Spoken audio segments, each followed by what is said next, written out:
Hello students, তো এরপর থেকে আমি আবার শুরু করছি। ওকে, তবে বলো অঙ্ক নাম্বার 9। ওকে, ম্যাথ নাম্বার কত? 9। হ্যাঁ, কি আছে বলো? লম্ববৃত্তাকার শঙ্কু আর শঙ্কু আকৃতি একটা লোহার পাতের বয়া তৈরি করতে কত বলেছে বলো? 75 বর্গমিটার লোহার পাত লেগেছে। 75 বর্গমিটার লোহার পাত লেগেছে। ওকে, তো বয়াটির তির্যক উচ্চতা কত বলেছে? 5 মিটার। তবে বয়াটির কত বায়ু আছে এবং বয়াটির উচ্চতা কত হিসাব করে লেখো। এবং ওই বয়াটির চারপাশে রং করতে প্রতি বর্গমিটার এত টাকা হিসাবে খরচ হলে কত পড়বে নির্ণয় করো। ঠিক আছে, তাহলে এখানে কি বলেছে বলো? এখানে পাতে বয়া 75 বর্গমিটার, তাহলে টোটাল ক্ষেত্রফলটা আমাকে দিয়ে দিয়েছে কত? 75 বর্গমিটার। ওকে, আর এখানে কি দেওয়া আছে? তির্যক উচ্চতা। ওকে, তাহলে হ্যাঁ বলো।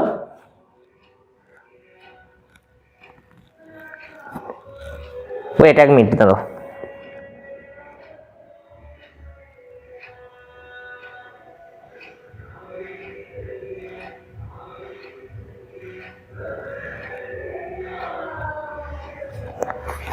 তাহলে এখানে কি কি দেওয়া আছে? লম্ববৃত্তাকার শঙ্কুর তির্যক উচ্চতাটা দেওয়া আছে। তির্যক উচ্চতা কোনটা? এল। ওকে, তাহলে এখানে আমি লেখা, তাহলে ভূমির তলের ক্ষেত্রফলটা দেওয়া আছে 75 বর্গমিটার, তাহলে 8টা আমার দেওয়া নেই। তাহলে আমি এখানে ধরে নিচ্ছি যে ধরি বয়াটির, লেখো ধরি দের ব্যাসার্ধ, ভূমিতলের ব্যাসার্ধ আর ওকে আর মিটার, বয়াটির তির্যক উচ্চতা কত বলেছে বলো? তির্যক উচ্চতা কত? এল সমান 5 মিটার। ওকে, এবার কি বলেছে বলো? তাহলে আমার আর 5 ধরে, তাহলে বয়াটির সমগ্র ক্ষেত্রফল কত হবে বলো? অতএব বয়াটির সমগ্র তলের ক্ষেত্রফল সমান কি সূত্র বলো? পাই আর প্লাস এল। তাহলে পাই কত বলো? 22 × 7, 8টা আরই হবে, ইন্টু আর প্লাস 5 বর্গমিটার। ওকে, 22 × 7 আর 22 × 7 আর প্লাস 5 বর্গমিটার। তাহলে এটা সমান আমরা কত বলেছে বলো? তৈরি করতে কত বর্গমিটার লেগেছে? 75 বর্গমিটার। ওকে, 75 বর্গমিটার।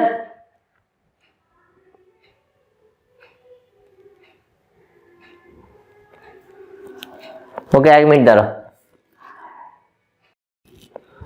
হ্যাঁ, এখানে একটা জিনিস দেখো, এখানে কি বলেছে বলো? এবার বয়াটের সমগ্রতলের বয়াটি তৈরি করতে কত পাত লেগেছে বলো? 75 পূর্ণ 3/7 বর্গমিটার। অতএব আবার প্রশ্নে কি দিয়েছে? বয়াটি তৈরি করতে পাত লেগেছে কত? পাত লেগেছে 75 পূর্ণ 3/7 বর্গমিটার। ওকে, 75 পূর্ণ 3/7 বর্গমিটার। ওকে, তাহলে তাহলে এইটাও এই যে ক্ষেত্রফল যেটা বেরোলো, এখানে যে আর ধরে যে ক্ষেত্রফল বেরোলো, এটা কি সমান হবে? ওকে, তাই যদি এই দুটো সমান হয়, তাহলে আমি কি লিখবো বলো? শর্তানুসারে বা প্রশ্নানুসারে 22 × 7 into r plus 5 equal to কত হবে বলো? 75 পূর্ণ 3/7। ওকে, 75 3/7। তাহলে এটা সমান কত বলো? গুণ করে ভগ্নাংশ করলে 528/7। ওকে, বা তাই যে আমার সিম্পল সমাধান আছে, তাহলে সমাধান করো। তাহলে এখানে আমি কি লিখবো, আর প্লাস আর ইন্টু আর প্লাস 5, তাহলে কত হচ্ছে আর স্কোয়ার প্লাস 5r সমান কত 528 বাই 7 ইন্টু 7 বাই 22, 7 7 কাটলো 22 আর 528 কেটে না কত হচ্ছে বলো, 22 দুগুণে 24, 22 দুগুণে 44, 22 ঠিক আছে 24 বা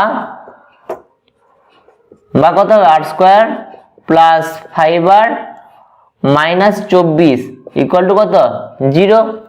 তাহলে সেই আবার দ্বিঘাত সমীকরণ করে ফেললো এটা। তা 24 কে ভেঙে আমাকে কত আনতে হবে বলো, 5, 3 8 কে কত 24 বা r square plus 8 minus 3r minus 24 equal to 0 বা r square plus 8r minus 3r minus 24 equal to 0 বা আর কমন নাও, তাহলে কত হচ্ছে r plus 8 minus 3r plus 8 equal to 0 বা আর প্লাস 8 আর এটা r minus 3 equal to 0। Okay, তাহলে কি হবে, হয়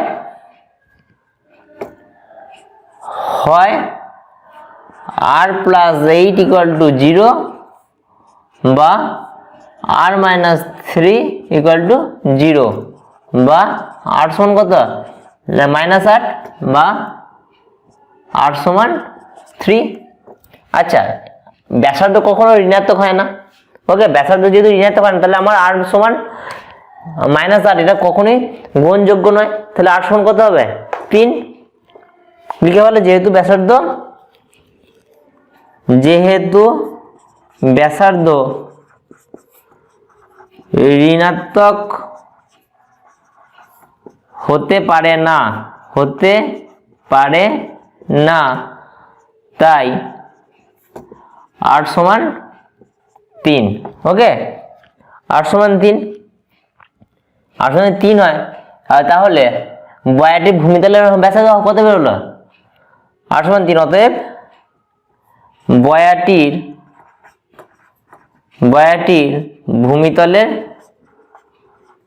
ভূমিতলের ব্যাসার্ধ কত 3 মিটার। ওকে, ভূমিতলের ব্যাসার্ধ কত 3 মিটার। ক্লিয়ার হয়েছে এখান অবধি?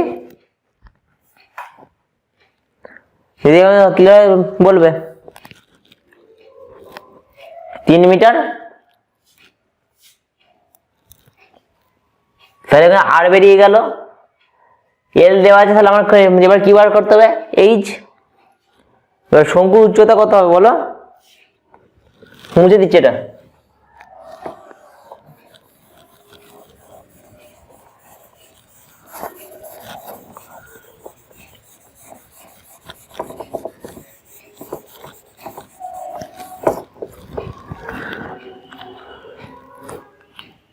কি হবে বলো,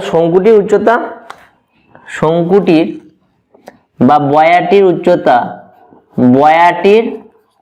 উচ্চতা সমান কত হবে বলো, রুট ওভার অফ কি সূত্র হবে বলো, তুমি কোনটা জানো, এল জানো আর জানো। ওকে, তাহলে কি হবে এল স্কোয়ার মাইনাস আর স্কোয়ার। তাহলে এল কত, এল হচ্ছে কত 5 আর আর কত 3। তাহলে এই যে ইকুয়াল টু কত হবে 5 স্কোয়ার মাইনাস 3 স্কোয়ার, তাহলে 25 মাইনাস 9 সমান কত রুট ওভার অফ 16 সমান 4 মিটার। ওকে, এবার কি, এবার 4 মিটারটা কি বেরোলো উচ্চতা। এবার আমি যদি বয়াটির আয়তন বের করতে পারি, টোটাল আয়তন যেটা হবে সেটা হচ্ছে তোর মধ্যস্থ যেটা বায়ুর আয়তন, এটা কি বলেছে, ওই বয়াটির চারপাশ বডি উচ্চতা বডিকে কত বায়ু আছে, তাহলে ওর যদি পুরো আয়তনটা যদি আমার বেরিয়ে যায়, তার আয়তনটাই হচ্ছে তার ভেতরে যে যা বায়ু আছে সেটা পরিমাণ। ওকে, তাহলে এবার কি লিখবো বলো, বয়াটিতে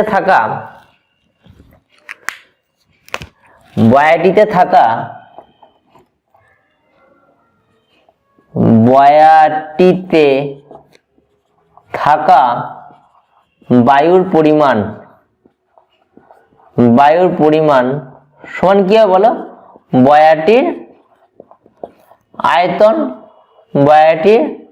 আয়তন। তাহলে বয়াটির আয়তনের সূত্র কি, 1/3 পাই আর স্কয়ার এইচ। তাহলে এটা সমান কি লিখবো বলো, বয়াটির আয়তনের সূত্র কি, 1/3 পাই আর স্কয়ার এইচ। তাহলে এবার লেখো, এবার এটা কি ঘনমিটার, তাহলে কি হবে বলে 1/3 ইন্টু 22/7 ইন্টু আর কত বলো 3 স্কয়ার মানে কত, 3 ইন্টু এইচ কত বেরিয়েছে 4। তাহলে একটা 3 ক্যান্সেল আউট হলো।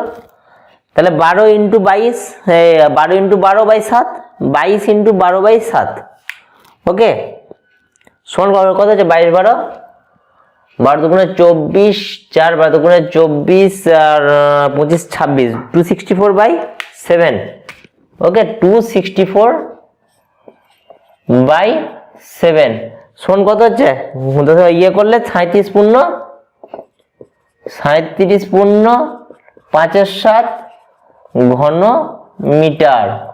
ওকে, তাহলে বায়ুর পরিমাণ কত, 37 পূর্ণ 5/7 ঘন মিটার।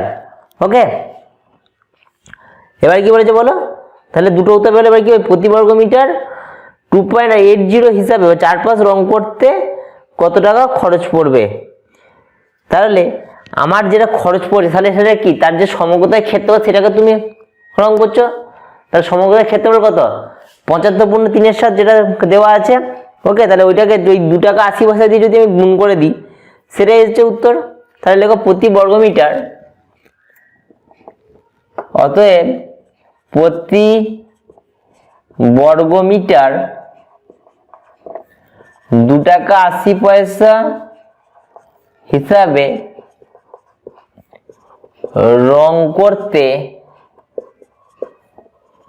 খরচ হবে সমান কত, 75 পূর্ণ 3/7 ইন্টু 2.80। তা 75 পূর্ণ 3/7 সমান কত, 280, 3/7 মানে কত, 528/7 ইন্টু 2.80 সমান কত হচ্ছে বলো, 211 টাকা 20 পয়সা। ওকে, এটা একটা অ্যান্সার। ওকে, ক্লিয়ার হয়েছে এটা। নেক্সট অঙ্ক টুকে নাও, যদি কোনো সমস্যা থাকে কমেন্ট করো, ঝটাপট।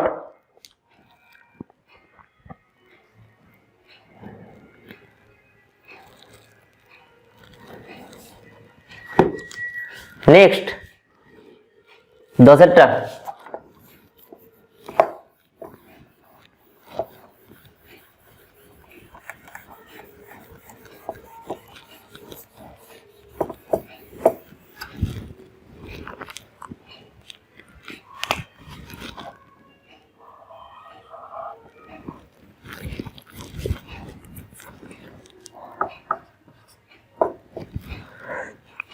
হ্যাঁ কি বলছে বলো, লম্ববৃত্তাকার শঙ্কু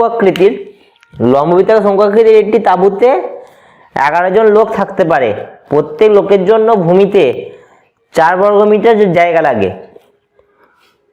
তাহলে কি বলছে, লম্ববৃত্তাকার একটা শঙ্কুর মতো তাঁবু করেছে, সেখানে 11 জন থাকতে পারছে। তাহলে সেখানে কত, একটি জনের জন্য কত লাগছে, 4 বর্গ মিটার এবং 20 ঘনমিটার বাতাসের প্রয়োজন। ঠিক এই 11 জন লোককে যদি জন্য নির্মিত তাঁবুর উচ্চতা নির্ণয় করো।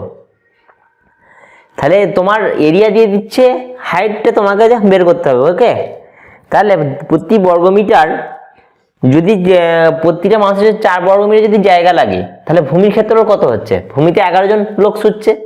ওকে, 11 জন লোক শুচ্ছে মানে 1 জন যদি 4 বর্গ মিটার লাগে, তাহলে যে কত বর্গ মিটার জায়গা হচ্ছে, 11 ইন্টু 4।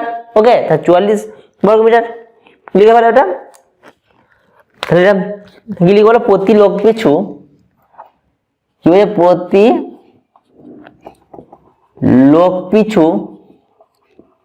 লোক পিছু 4 বর্গ মিটার করে জায়গা প্রয়োজন হলে, জায়গা লাগলে লম্ব বৃত্তাকার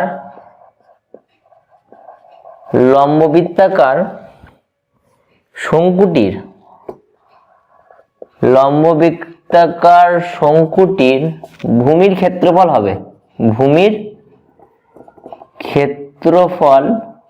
হবে কত? 4x11।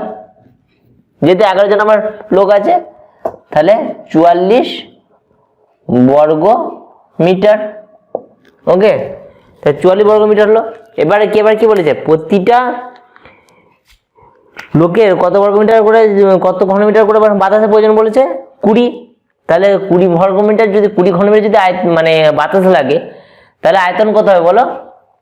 এবং তাঁবুটির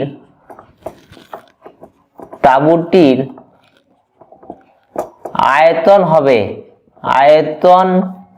হবে কত বলো? 20 × 11, 220 ঘন মিটার।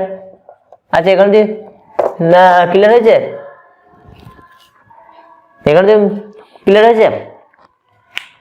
যেহেতু একজনে 20 বর্গ মিটার যদি বাতাস লাগে, তাহলে 11 জনে কত লাগে যায়? 11 × 20, তাহলে 20 ঘন মিটার। তাহলে এবার এখান থেকে দেখো, আমার এখানে ব্যাসার্ধ r এর মান কিন্তু দেওয়া নেই, এবার উচ্চতাও আমার কিন্তু দেওয়া নেই। ওকে, কিন্তু এখানে ভূমির ক্ষেত্রফল কত বেরিয়ে গেছে? 44 বর্গ মিটার। তাহলে এখান থেকে তোমার আয়তন এসে যাবে। ওকে, লেখো ধরি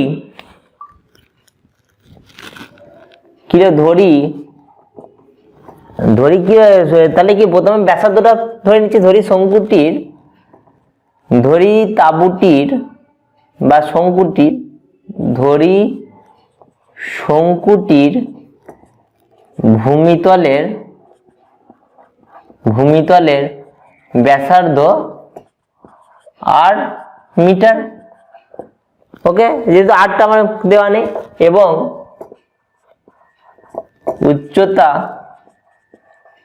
উচ্চতা কি বললি বলা? h metre. তাহলে ভূমির ক্ষেত্রফল কি হবে? এবারে অতএব শঙ্কুটির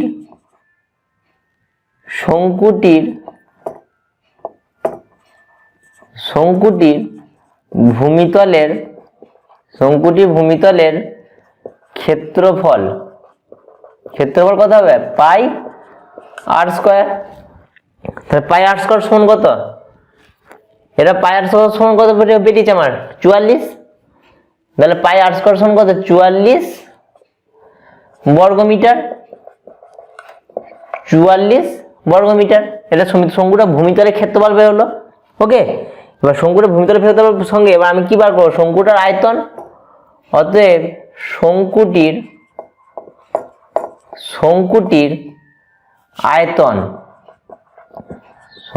আয়তন কত বেরোবে? 1/3 পাই r স্কয়ার h। তাহলে পাই আরটা কত? 44। ওকে, কিন্তু এখানে আমরা কি জানি? শঙ্কুটার আয়তন কত? শঙ্কুটার আয়তন হচ্ছে 220 ঘন মিটার। তাহলে এইটাও যায়, এটাও তাই। তাহলে আমি কি লিখতে পারি? প্রশ্নানুসারে লেখো, প্রশ্নানুসারে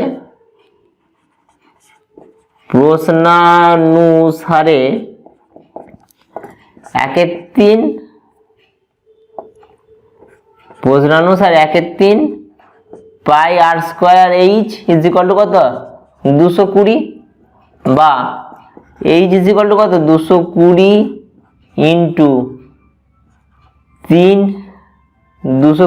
× 3 পাই r স্কয়ার সমান কত? 44। তাহলে 1/44। ওকে, তাহলে 44 আর 5 কত? 5 44 220, 44 5 220, তাহলে কত হচ্ছে? 5 3 15। তাহলে h কত বেরোলো? হাইট কত? 15 মিটার। অতএব লেখো তাঁবুটির উচ্চতা হবে 15 মিটার। অ্যান্সার। ওকে, বলো যদি কোনো সমস্যা থাকে বলো।